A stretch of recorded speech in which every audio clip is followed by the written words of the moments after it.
El engaño de Jezabel, sexta parte. Bien, continuando con la serie Los psicópatas en la Biblia, un estudio que nos está ayudando a entender no solo el carácter narcisista y psicopático de los hombres de estos días, sino también el carácter de Satanás y sus maquinaciones. En el capítulo anterior confirmamos una vez más el carácter asesino de Jezabel. Primero fueron los profetas del Señor, luego Nabot, y en su lista tenía pendiente a Elías, quien había huido de su presencia naturalmente para salvar su vida. Jezabel era una asesina nata, una mujer despiadada. No se tentaba el alma para quitarle la vida a nadie, fuera quien fuera.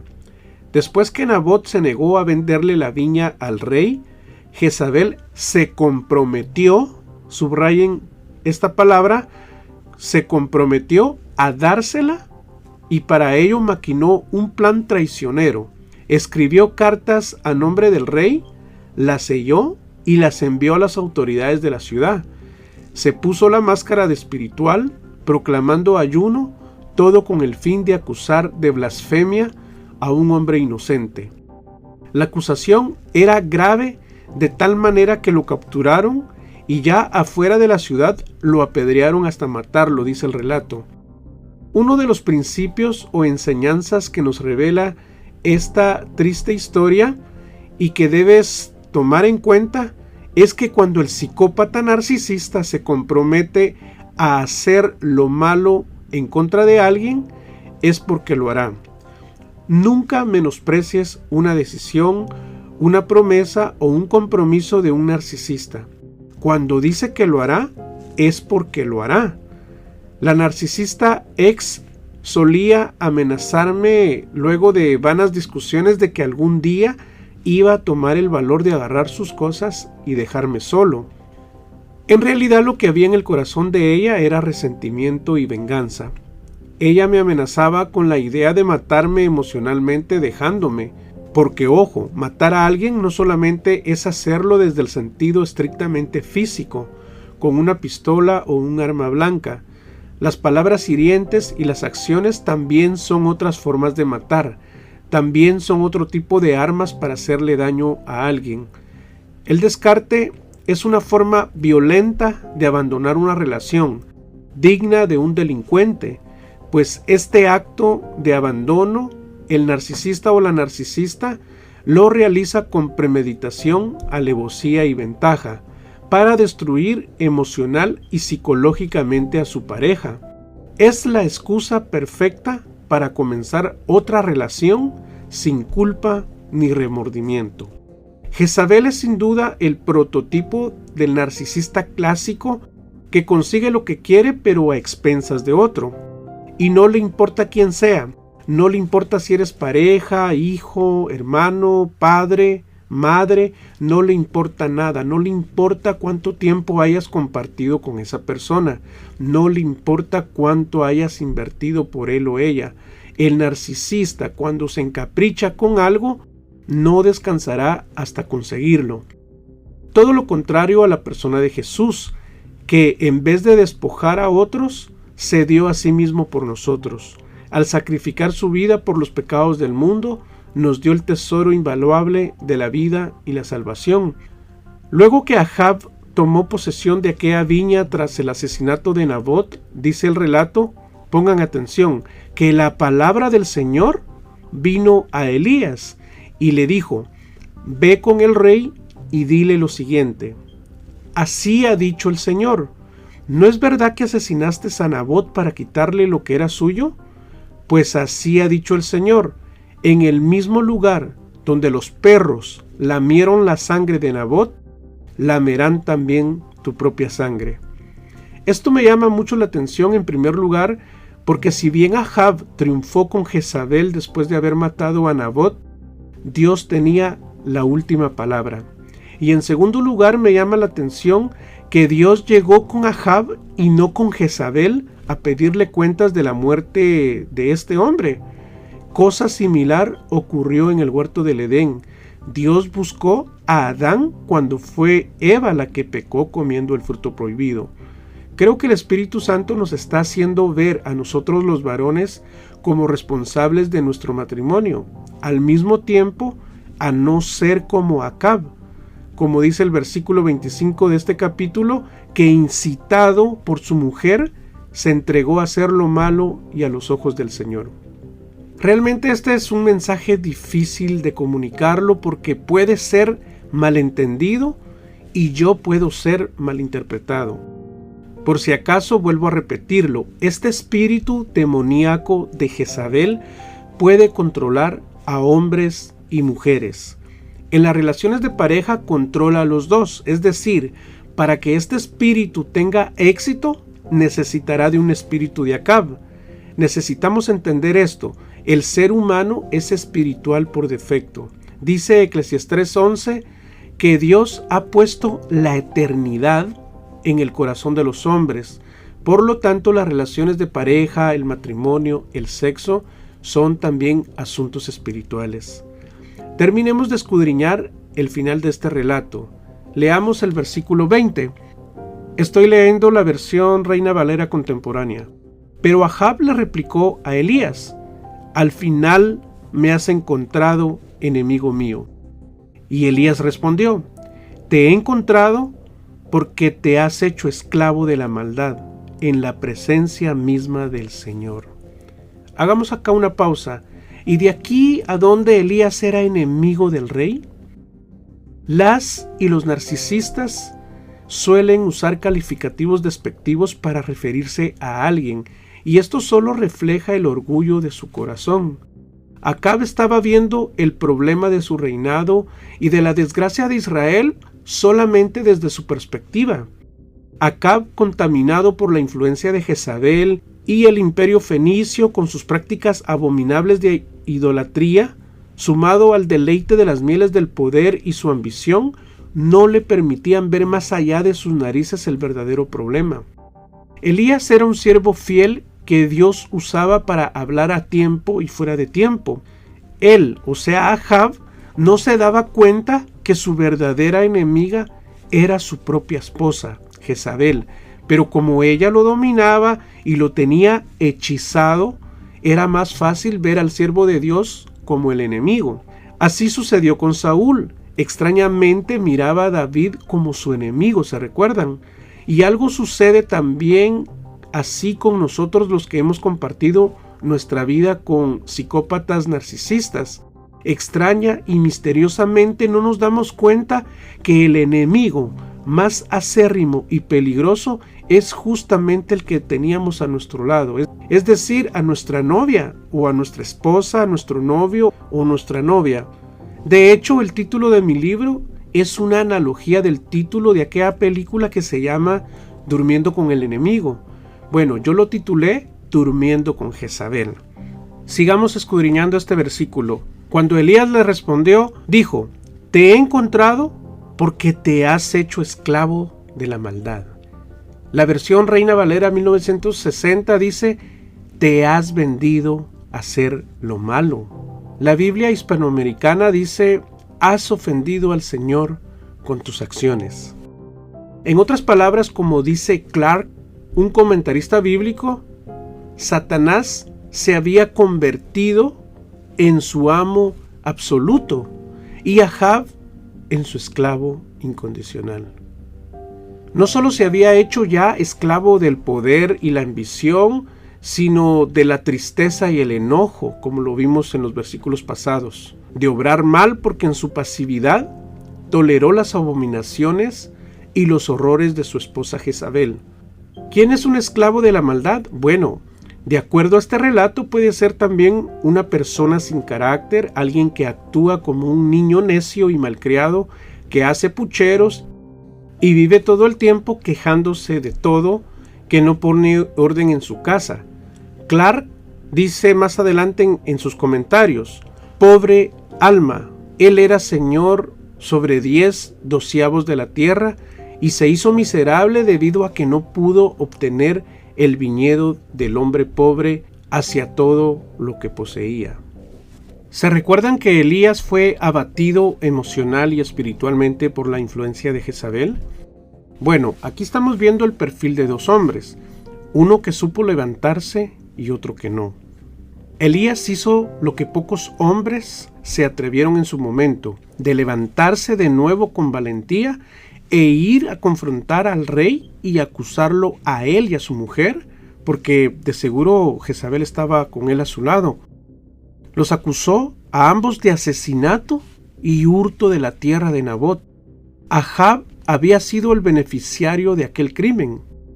Paul, otro comentarista bíblico, afirma: esto es añadido para mostrar que las tentaciones al pecado no son excusa para el pecador. Imagínate que venga alguien y te diga: mañana morirás por causa de tus pecados, por el obrar mal, y los perros lamerán tu sangre derramada. Esta era una profecía fuerte y alarmante. Sin embargo, esta no se cumplió porque después de todo, Acab se arrepintió, como vamos a ver más adelante. Ahab murió, pero en Samaria. Versículo 21 al 24. Pero el Señor te dice: voy a castigarte. Voy a barrer hasta el último varón de tu palacio, sea libre o esclavo, como si fueran polvo. Lo mismo que hice con la familia de Jeroboam, hijo de Nabat, y con Basá, hijo de Ahías. Lo voy a hacer con tus descendientes, porque te has rebelado contra mí y has hecho pecar a mi pueblo para provocar mi enojo. En cuanto a Jezabel, tu mujer, yo, el Señor, declaro que los perros se la comerán en la muralla de Jezreel. A cualquier descendiente tuyo que muera en la ciudad, se lo comerán los perros, y al que muere en el campo, se lo comerán las aves de rapiña. Como vemos, Elías profetiza palabras muy fuertes y valientemente la muerte tanto de Acab como de Jezabel, su esposa, poniendo así en riesgo su propio bienestar. Elías le habla a Ahab de la ley de Dios. Versículo 26 al 28. Fue un rey despreciable, pues se fue en pos de los ídolos, a la manera de los amorreos, pueblo al que el Señor desterró entre los israelitas. Después de que Ahab escuchó a Elías, se rasgó sus vestiduras reales, se vistió de cilicio y ayunó. Luego se acostó sobre cenizas y allí durmió y anduvo humillado ante el Señor. Entonces la palabra del Señor vino a Elías el tisbita y le dijo: ¿ya vistes cómo se ha humillado ante mí? Solo por eso y mientras viva no le enviaré la desgracia que le había anunciado, pero su hijo y sus descendientes sí la padecerán. Como vemos, el relato pues afirma que Elías se arrepintió de verdad. Hizo ayuno, hizo cilicio, y eso Dios lo vio bien. Como repito, es muy difícil exponer este tema porque no va a faltar algún ignorante, algún insensato que menosprecie la sabiduría de Dios y juzgue el actuar divino.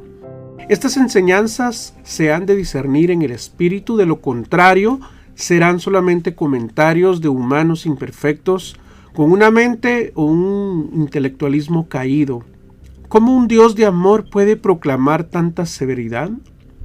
¿Obra Dios todavía de esta manera con tanta dureza? Sí, Dios es el mismo de ayer, hoy y siempre. Dios no cambia. De hecho, en Apocalipsis 2, 22 al 23, Jesús dice que arroja en cama a la falsa profetisa Jezabel y hiere a sus hijos de muerte. Realmente son duras palabras de un amoroso Salvador, ¿verdad? Pero precisamente esto es lo que nos da la pista de cuán malvada era aquella mujer, de cuán malvado es este mismo espíritu en la realidad. Con el objetivo de entender el engaño de Jezabel, uno tiene que entender el espíritu que motivó a los personajes bíblicos que se conocen como Jezabel. Como expliqué al inicio de esta serie de videos, el espíritu de Jezabel ya existía mucho antes de esta reina y de la falsa profetisa de la que se habla en Apocalipsis. Este espíritu está vivo y en acción desde muchos siglos atrás hasta la actualidad, influyendo en millones de creyentes y no creyentes, hombres y mujeres. Ahora, ¿cómo es una mujer Jezabel y cómo es un hombre Jezabel? La pregunta también podría ser, ¿cuál es la diferencia entre una mujer y un hombre psicópata y narcisista? Bueno, les voy a compartir al menos 5 cosas o diferencias, las cuales respaldo desde mi experiencia propia y la observación de otros testimonios similares al mío, pero en el sexo opuesto. Apunten esto si quieren. Algunas cosas de pronto van a sonar muy fuertes. Vamos a comenzar con la mujer Jezabel. ¿Cómo es la mujer Jezabel? Bueno, número 1, controla la mente y manipula toda situación bajo influencia de espíritus satánicos. Controla mediante trucos o escenas grotescas para llamar la atención. ¿Cómo así?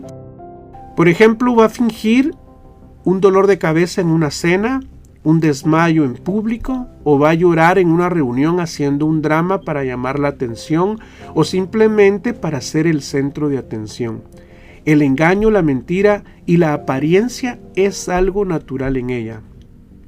Número 2. Usa el sexo como su mejor arma para cautivar y controlar a su pareja como a sus anteriores parejas, a sus ex, para que me entiendan, y amantes actuales si es que los tiene. En el hecho, ella tiene el control. Hará de su marido y al que ella quiera un eunuco, tanto en lo natural como en lo espiritual. No asume sus responsabilidades y deberes conyugales, solo cuando le conviene. Si encuentra oposición, recurre al chantaje. Yo te doy si tú me das. Número 3. Desprecia la autoridad masculina. Por lo tanto, no se sujeta a su marido como manda Dios. Domina y controla a su pareja y no permite que él tome decisiones por sí mismo.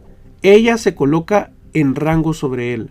Además, rehúsa cohabitar o vivir con alguien a menos que pueda controlar o dominar a alguien.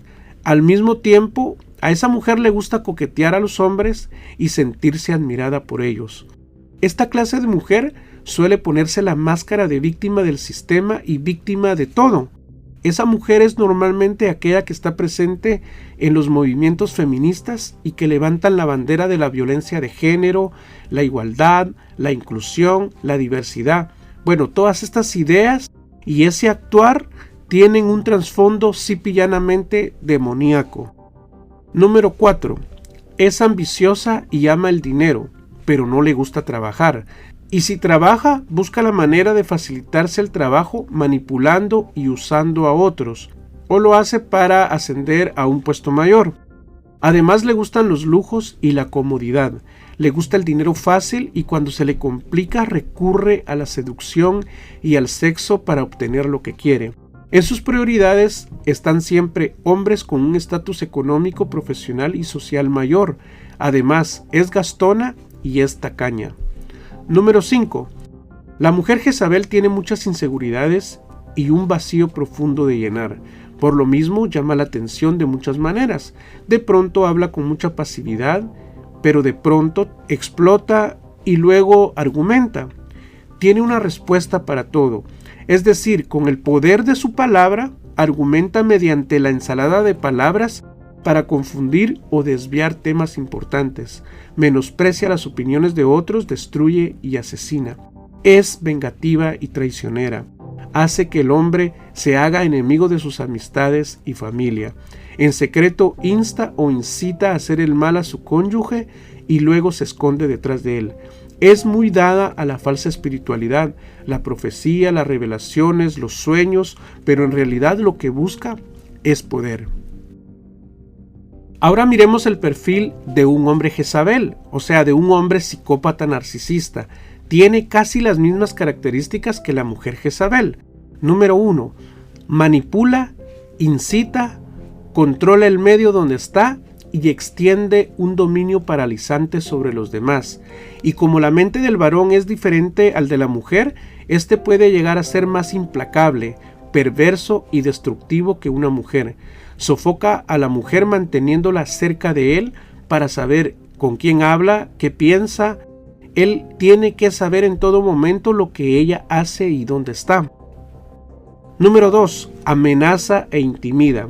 con arrogancia, prepotencia y altanería, principalmente si ocupa puestos de autoridad, ya sea en una congregación, una compañía o en un puesto político. La táctica del miedo es una de sus armas favoritas. Por ejemplo, muchos pastores retienen a sus ovejas bajo amenazas de maldición por aquello de que alguno pretenda dejar la iglesia o aquellos que no diezman. Por lo general, estos ministros suelen retorcer las escrituras a su conveniencia y se les puede identificar fácilmente porque tienen carros y residencias lujosas. Estos líderes jezabélicos son por un lado extremadamente religiosos y cuadrados y por otro lado son tolerantes con el pecado y enseñan un evangelio light. Las ovejas de estos mal llamados líderes viven enfermas de ansiedad, miedo, terror y pánico, y muchas veces no se recuperan ni aún saliendo de este entorno. Número 3. Es un seductor y cazador nato. Su apariencia es encantadora y brillante. Recurre al bombardeo amoroso mediante palabras bonitas, halagos, dedica tiempo y atención a su pareja. Suele hacer regalos ostentosos, regala flores, chocolates, etc. Gasta sin miedo, aunque en realidad todo lo que gasta es una inversión. El buen sexo es una buena carta de presentación. Manipula, engaña, incita y convence magistralmente a la mujer a realizar prácticas sexuales aberrantes y denigrantes. Esta clase de hombres son promiscuos y por lo mismo son infieles por naturaleza.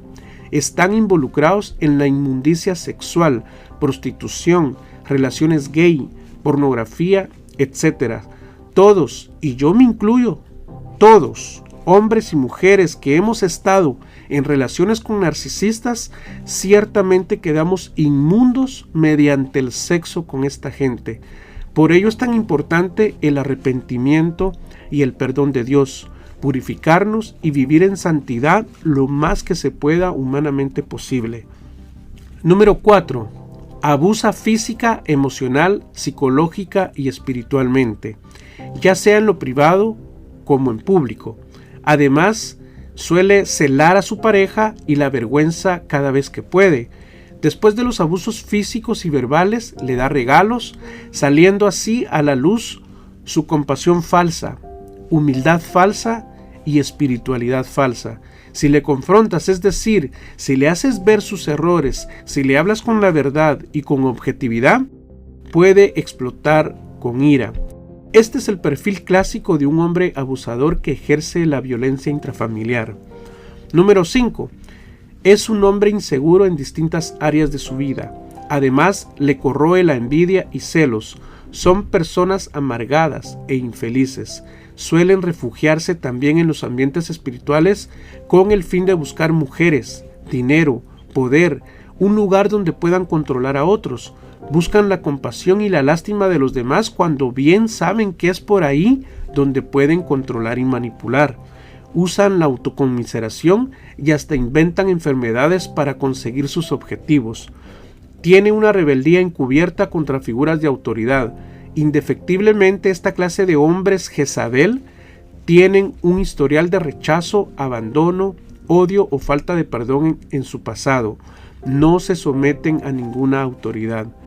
Bueno, podría mencionar muchas más características de ambos sexos, pero por razones de tiempo no las puedo hacer. Es lamentable que muchos pastores, líderes o ministros cristianos ni siquiera aborden el tema de Jezabel a profundidad en sus sermones, y aquellos que sí lo tocan lo hacen de forma muy superficial. Tristemente lo reducen a un espíritu de manipulación o control, y lo peor que lo encuadran solamente en el género femenino, en aquellas mujeres que visten indecorosamente, que usan minifalda o se maquillan demasiado.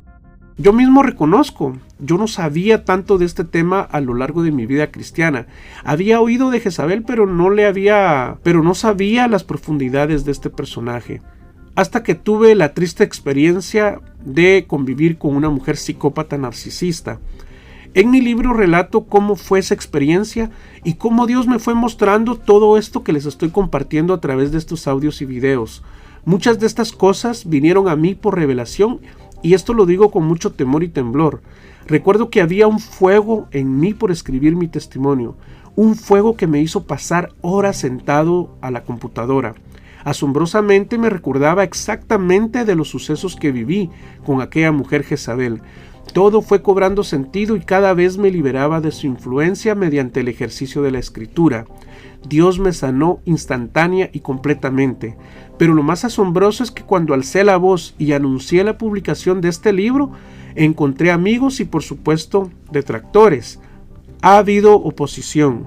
Mi libro aún no he podido publicarlo en Guatemala, mi país de origen, porque entiendo que esto es espiritual, y sin embargo, después de un año de su publicación, este humilde testimonio ha llegado a países donde jamás me imaginé: Francia, Italia, Bélgica, España, Brasil, Alemania, Chile, Argentina.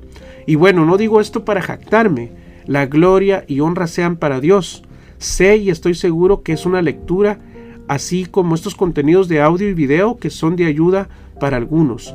El contenido de mi canal, así como el de mis redes sociales, es muy distinto y puede resultar poco atractivo para la mayoría, porque mucha gente está enfocada en sus emociones, cuando debería de enfocarse en lo espiritual para darle balance a su vida.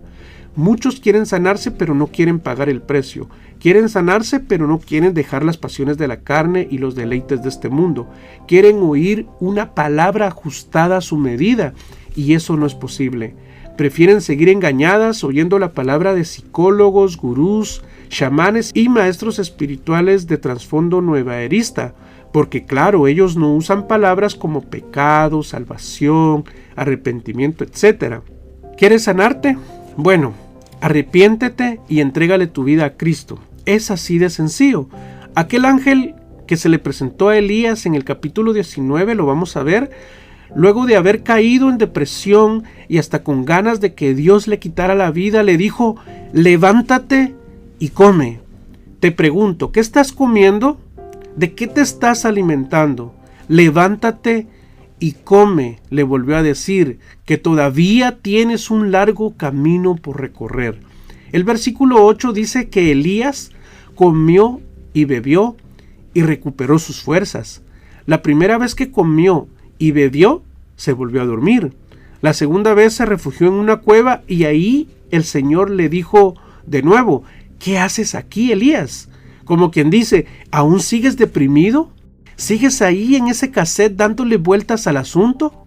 Por tercera vez el Señor le dijo a Elías: sal de tu cueva y espérame en el monte delante de mí.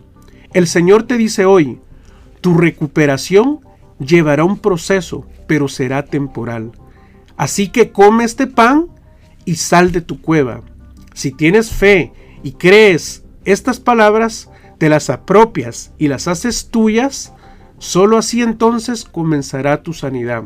Serás testigo, serás testiga de milagros y maravillas, eventos sobrenaturales, incluso manifestados en la naturaleza, que te fortalecerán y hallarás la verdad, como Elías las experimentó en su momento.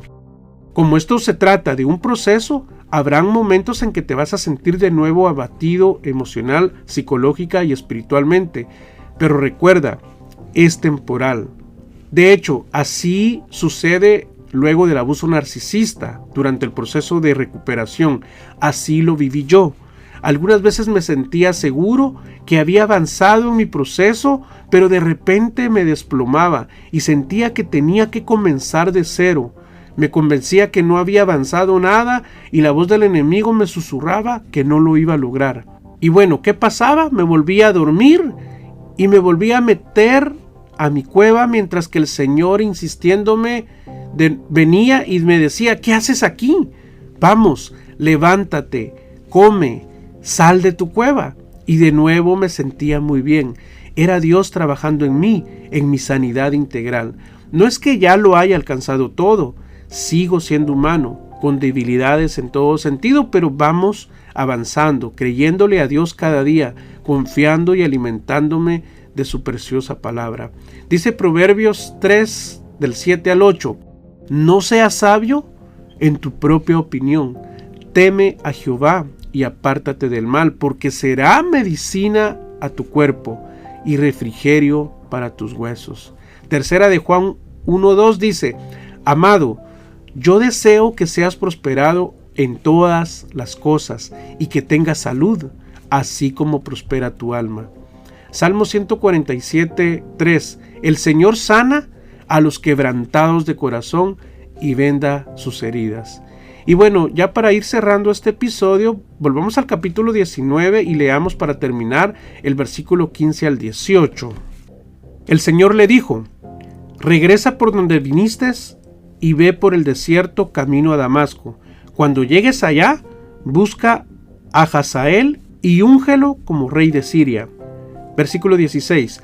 Luego busca a Jehú, hijo de Nimsi, y úngelo como rey de Israel, y a Eliseo, hijo de Safat, del pueblo de Abel Mejolá, úngelo para que ocupe tu lugar como profeta. Versículo 17. Si alguien escapa de la espada de Hazael, Jehú lo matará, y si alguien escapa de la espada de Jehú, Eliseo se encargará de que muera. Yo voy a hacer que queden 7,000 israelitas que nunca se arrodillaron ante Baal, ni jamás besaron su estatua. Como vemos, era necesario retroceder un capítulo para entender el final de esta historia. Jehú, llamado el hijo de Omri, hace acá su aparición, quien es pieza clave para la liberación de Israel de la influencia de Jezabel, como lo vamos a ver más adelante. Bueno, si este tema fue de ayuda y de edificación para tu vida, te invito a que me regales un like, que te suscribas al canal, que me dejes un comentario, alguna pregunta, yo voy a tratar de responderlas. Asimismo, te invito a que me sigas en mis redes sociales, estoy como Javier Samayoa 79, en Facebook, en Instagram y en Twitter. Y bueno, acá también te dejo el enlace por si deseas adquirir mi libro, está en la plataforma de Amazon, lo puedes adquirir en formato digital y en versión en papel para algunos países. Gracias por llegar hasta acá, bendiciones para todos, un abrazo y será hasta la próxima.